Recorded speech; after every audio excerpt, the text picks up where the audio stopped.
Chapter 84. Uran's ideas about the Lord.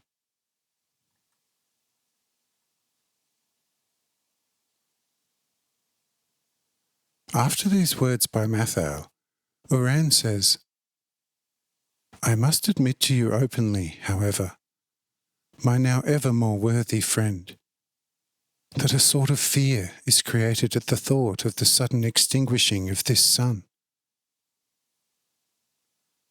For I see the whole impotence of a person against the unlimited all-power of Him who is in our presence but basically is too holy and endlessly eminent for the likes of us, who know His being, to draw near to Him, or that I would dare to talk to Him in a very intimate tone like to you or to another person. It is quite a peculiar thought, and it puts my teeth on edge. He is all in all, and we are perfectly nothing in comparison with Him. Certainly, that comforts the likes of us again, that He in Himself is the highest and purest love, and therefore has the greatest patience, care, and mercy with us pitiful mortal people. But He is God after all, and unchangeable for eternity, and completely immortal, and the whole infinity in its existence hangs like a drop of dew on a loose ear of grass on His will. A lightest counter-breath of His mouth could destroy the whole infinity,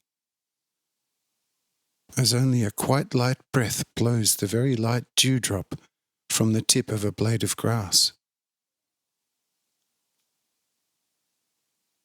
You know, when one considers such things with a sober mind, quite calmly in oneself, one cannot possibly get away from this thought.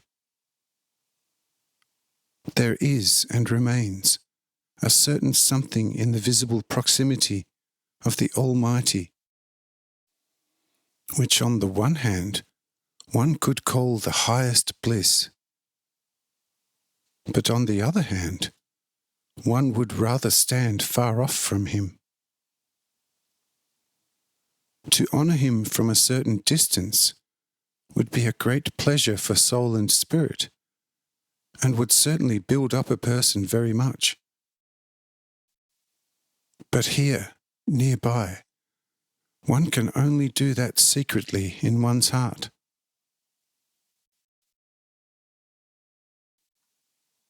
So I would like to speak to Him now. I am longing powerfully to do this. But one cannot gather courage because of His too endless size of spirit, although He looks in His appearance like a very undemanding and fully comfortable person.